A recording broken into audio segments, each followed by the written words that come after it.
Welcome back to ASD, A New Perspective, the podcast show where we help you understand what is going on in the mind of your child.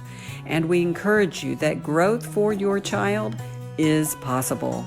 I'm Kat Lee, and in this week's podcast, Dr. Gutstein talks to us about the importance of changing our mindset on memory and learning from experiences. Let's listen in.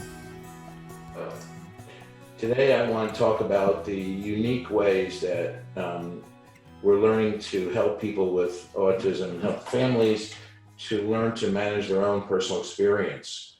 And that's one of the huge areas of impairment for people with autism.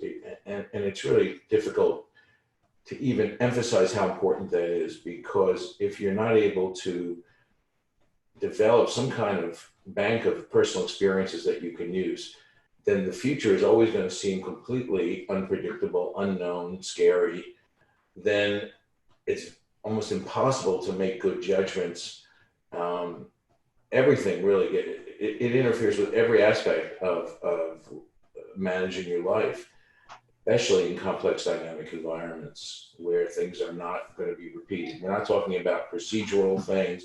We're not talking about scripts. We're talking about your experience of yourself and how you manage difficult things, complex dynamic situations and tasks and things that don't work out the way you thought they would, things where things suddenly emerge and you weren't prepared for them. And learning to see yourself as someone who can do that, and learning to understand what your unique needs are, and learning to prepare for the types of situations you're likely to encounter is really a critical element for being able to live in the real world and in our 21st century world. So I want to just give you, this is just a little presentation which demonstrates where we are right now in terms of how we're trying to work with people of all ages, from young children to adults with autism, and of course with their mind guides, to develop this ability to manage their own personal experiences. All right, what I realized was that if we're going to be talking about this topic, we have to start to change people's mindset about what happens with their own personal experience. Right now, people talk about memory and remembering. And that's a great concept if you're trying to memorize a name or remember a procedure, remember a date, remember to do something. But it really is a problem when you're talking about trying to learn and develop knowledge and represent your own personal experience.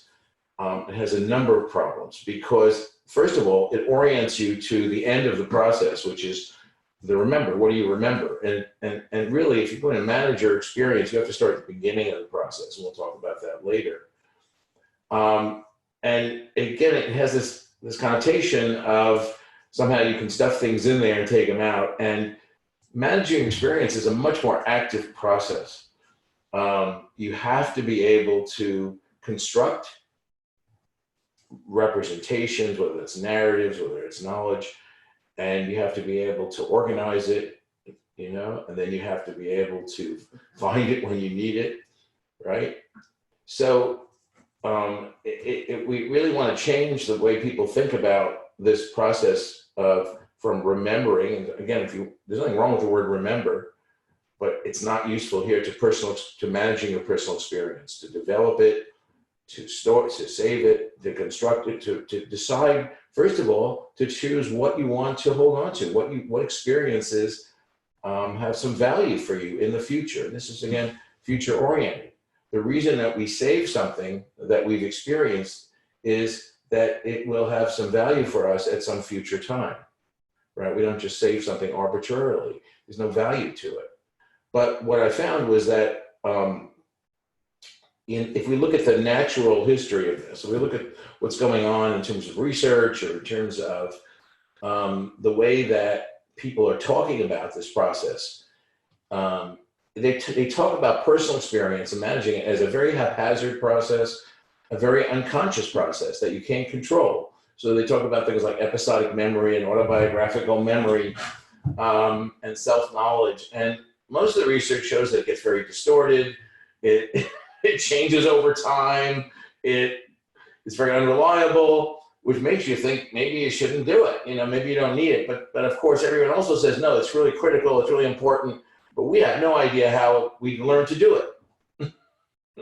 We just don't have any idea. It's like a black box. And so everybody focuses on remembering because they don't know the other part of the process. And the problem here is with people with autism is they don't do that. Whatever that unconscious process is, they're not doing it. They're not doing it well. So the product, the recollections they have are poor, right? And so if we want to help them, we have to start helping them to understand that we have to make this a more mindful process, more conscious process. We have to look at the parts of it, the pieces of it, right? And so what we're developing here, what I'm talking about here, is not giving people with autism sort of the natural, unconscious, haphazard way of doing this, but really developing a method, developing a model of how it should be done, ideally, in the 21st century. Basically, here's the problem, is that things are changing so rapidly, things are evolving so rapidly in our world, that if we don't evolve, if we personally don't evolve and continue to learn, continue to develop and grow, we can't function well. We're not going to succeed in our world. This hasn't happened in the past, but it's happening now. And so, but our brains aren't set up, even neurotypical people aren't set up to rapidly, to effectively learn from experience, develop knowledge in different formats, store it effectively, and then have it available when you need it. We're just not, our brains haven't caught up with our needs yet. So to do this, I have to set up a system that will really benefit all people, but especially people with autism who don't even do it in the haphazard way that the rest of us do that in terms of managing our own experience. So we have to think about this as personal experience managing. It's interesting, or personal knowledge managing, if you will.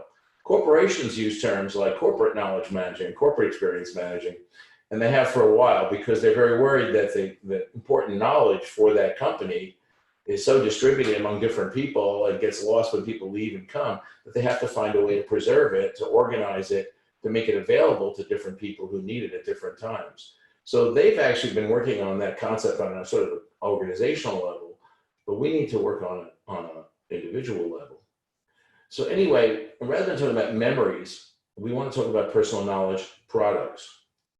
In other words, the end is a product, which is a piece of knowledge in some format, right? And I want to say that piece of knowledge may only have limited value. It may only help us at a certain point in development or certain situations that we're dealing with right now. Other knowledge, pieces of knowledge, may be more permanent, may have more value to us in terms of ourselves, may be more generalizable, right? So we want to talk about products, and products that can be in different forms, in different formats, which you'll see in a minute. Now, one of the big changes that that in this program, this experience management program, is I realized that in this day and age, we don't need to keep all of our knowledge in here. And we've already learned to do that with what I call generic knowledge or cultural knowledge or content knowledge, right? If you want, when I was young, everything I had to know is either in my head, I had to know so much in my head, or I had to find some book in the library to get it, which might not be there. But you have to carry a lot of stuff around in your head around content and such, and knowledge. These days, what we're learning, kids growing up, and for most of us, we've already made the transition that we just Google it, right? We just look it up. We don't store it here. We store it in the cloud. It's there, right? Somewhere it's there. Even our own personal stuff, it's there. Even our own knowledge is there. So, but what we haven't done is done something similar with our own personal knowledge, because we don't know how to develop it. We don't know how to externalize it. So what we're talking about now is that when we create, there's really two forms of knowledge that I'm talking about. One is in more of a narrative story form. Humans are storytellers. We develop, we pass along knowledge, we hold on knowledge through story, through narrative. But we also have another form, which we call, and I call those experience samples, little samples of things that happen that are illustrations, right, of experience. The other, of course, is what I call declarative knowledge, which are things like, things I've learned, statements about myself. I've got to be careful about this. When Tuesdays come, I always have difficulty, so I better do this. Things that help us prepare and plan, things that help us to cope with stressful things or difficult things, right? Things about ourselves and our vulnerabilities, our strengths, we learn about ourselves. So that's declarative knowledge. But both of those can be done, they don't have to be held in here alone, right? Just like with other types of knowledge, we can construct external products and then organize them externally in the cloud to have them when we need them. The value of external products is that we can use different media, right? Like video. We can look at the product, we can test it out to see if it actually is helpful. If it's not, we can get rid of it or revise it, right? And we can learn what the best way for us is to construct a product. So the next step is, so we talking about personal experience managing. If you want to use knowledge managing, you can. And from memories to products, all right? So personal knowledge is a product, right? So it's sort of like putting it in a bank. I'm putting this product in here. I'm depositing it in here, which, unlike a bank, we don't just leave it in there. It's something that if we test it out to see if it's useful, if we don't need it, if we don't find a match for it and something in our experience, we need to archive it, delete it. We need to keep it updated, right? The fact that we can have external products is very powerful. The thing for people with autism is very comforting to have. It's very comforting to know that they don't have to keep all in here, that when they get a piece of wisdom, when they get a piece of knowledge, it's there for them when I need it, when I have to have it. I don't have to feel like freak out, feel anxious. I don't remember, I don't know where it is. It's there. And because you're going to organize it in categories that make sense to you.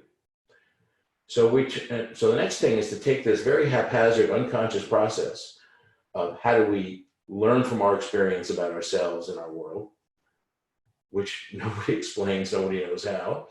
It's very black box, and say, no, we're going to make it a mindful process. We're going to take the pieces from beginning to end and break them down and conduct them in a way that someone can actually learn to do them who isn't doing that naturally. And in fact, they can learn to do them better than someone who sort of does the natural haphazard way of doing it. But what that means is that instead of starting with everyone in the literature, all the scientists, all the clinicians, they start with the back end. What do you remember? Let's improve, because they're thinking of memory products, like let's improve your recollection, let's improve memory, let's see what you remember. But that's not where you start. Where you have to start, actually, memory people who teach people have better memory actually do the same thing. Start with, right, what you are choosing to store. Well, first of all, the difference is, when you talk about memory, there's different things that people want to remember, right? Like names, or they come into those experts. I want to remember names, or I remember facts, or remember what I read, or whatever. So there's already a focus. But the problem with experiential learning about yourself in the world, is that nobody's telling you, or there isn't saying, I want to learn about 2:00 on Tuesday. I want to learn about this, because it's not about 2:00 on Tuesday. It's about things that happen, things that you encounter, things that you interact with, engage with, that appear, that are meaningful, that are significant, that are new, that don't make sense, that you have to figure out, or that figuring out something, having an insight, having a pattern, or situations that keep occurring in slightly different ways that give you trouble, or moments that are special moments. The problem is there's no external source that tells you, oh, this is what you should save for later, right? This moment, right? So experience just sort of goes by through the day, right? Unless it's very traumatic or negative, which is really not the type of thing we're talking about here, right? Other than that, we just sort of go through the day. And the problem is when it comes to the end of the day and you're trying to reflect on something, it's sort of not real anymore. It's like, right? It becomes just a bunch of details that, that are there. It doesn't have any authenticity anymore. So one of the things that you have to learn to do is what we call bookmarking. And it's for people with autism, and for most of us, it is really an interesting thing. It's a hard thing in the beginning. It's a habit. And it's a habit where, and it really is a critical thing for people with autism, who really do wind up going through the day and feeling overwhelmed, and nothing stands out except negative things. They don't feel any control over their own experience in terms of what to say. So the idea of what they learn through their mindful guiding and through co-experiencing with the guide, not on their own, is they learn how to recognize the feelings inside that let them know that something outside, something in their world is happening that may be worth saving, all right, for later. We call that bookmarking, right? And then it takes practice, but it's a habit that you learn to do. And you don't have to bookmark 100 things a day because you don't want to save that much. You're not learning that much about yourself in a day, right? So it's a process that, right, is intermittent, right? And it takes time to learn, but it's critical, because if you don't learn to do that, then what have you got, right? What have you got? What experience? If you don't learn to save a little tag or a little, what a bookmark is a little cue or a little tag that says something happened here at this point that's worth reviewing. Now we'll talk about reviewing in a second. So we have to change our mindset. And if we're going to work on this, it has to be, you're not working on memory anymore. You're working on personal experience, learning how to represent it, how to find it, bookmark it, how to represent it, construct it, these products, how to save it and organize it, and then how to access it when you need it, right?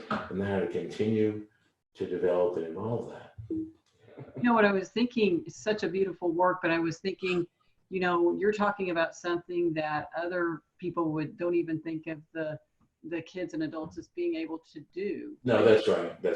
You know, that's the bottom line. I think you hit it right on the head, is that, you know, in the autism literature, there's an implicit assumption they're just not going to have this. They're not going to have experience-based memories. Everything has to be rote, or everything has to be procedures or rules, and you can't live that way in the real world. So you wind up, you know, feeling overwhelmed all the time, and you don't have your own experience to learn. Imagine, it's just hard to imagine not being able to benefit from your own experience. I mean, they learn what to avoid. They learn, unfortunately, negative things. Like, I can't do this, I can't do that, I got to keep away from this, I got to keep everything the same, I can't handle new things. You know, and if you hear parents sometimes talking about those kids, they'll say the same thing. Well, he can't handle this, and make sure the environment is this. And, you know, it's all these limiting things that, you know, maybe they're true to some extent, but they're not permanent necessarily aspects. But that's what I've developed about myself, is what I can't do, and where I can't go, right? And what I have to have if I'm going to even survive. And what a very sad, limiting, you know, thing that is. And so the idea is, you know, you can learn what works for you. You can learn, you know, how to handle. And basically, what we're talking about is not what works at X point in time, but what you're learning as you're growing. So it's part of the dynamic intelligence program that you're engaging with new challenges. You're evolving. You're developing. You're learning about things that you didn't think you could do all the time. You're learning about who you're becoming, and that's the actual becoming. So it's not just starting out with, here I am at this point in time, and I have to accept this is who I am, which is what happens in autism literature. This is about who I'm growing, who I'm becoming, and that's why it has to keep evolving, right? Who, you know, and it's just a chronicle of what you're becoming as a person, right? How you're growing, and it's still what you need. You don't neglect your vulnerabilities or what makes it work for you. It's personalized in that way, but it's not static. And you're right, it's static. The way people with autism are treated around knowledge is static. It's like, here's what you do in this situation, or here's who you are. And so you better accept it and adapt, or the world better adapt to you. It's like all static, rather than here's what you're becoming. And now the people we work with, they're all in the process, and they experience that becoming. And where they're going to end up, we don't know. But nobody really knows that. Who knows? So we don't start focusing, and we don't neglect limitations. But a lot of the things that are they're stereotypical limitations, don't become limitations for the folks we work with. They have personal vulnerabilities that just like anybody else, but they don't have like autistic limitations. Like change, like, you know, social situations, like this, I mean, all those things are not limitations. It's just, how do I engage with those things? How do I choose what works? How do I learn what works for me? How do I continue to grow and develop and learn? So yeah, it's a whole different way of looking at it. It's a growth model of autism, right? Um, and it's saying what would be the best practices. The thing about this system that I like is that I think every child should be learning this, not just children with autism. Yes. I think it's very sad if you look at it that children don't learn from an early age how to learn about themselves from their own experience and how to start developing their own knowledge of themselves in the world, who they want to be, what's working for them, how they're growing. There's no system for that. There's no personal knowledge system. And everything's focused on content, right? Or certain skills that are just, nothing to do with you and the world. And so how do you learn to develop yourself as a person, learn to develop yourself as a unique individual in the world, learning what you need, learning what works for you, learning how you're evolving, learning where your next goal is, learning there's just no system for it. And it's a very sad commentary if you think about it. And so what I thought about is this is a system that I think everyone uses. I think if people with autism really learn to use this, they'll be superior actually to neurotypical people, which, give them the benefit of that, which is nice. But certainly not, it's not some of the compensations, which is a very poor substitute, because it's a substitute for what we do in this haphazard, unconscious way that doesn't, if most people with their personal knowledge is really poor actually. But really poor is only relative. If you have none, if you're not getting any, it's a lot worse than poor, right? Poor is a relative term because it's great compared to somebody who isn't being able to benefit from their experience. And other people's experience as well. The thing about the system is you can share and learn from other people. But I think the key is, first of all, to have your own way of, your own personal way, because what fits for someone else doesn't fit for you. What works for someone else, what situations you encounter, and how, every time you go into a situation, if there's another person, it's not the same situation.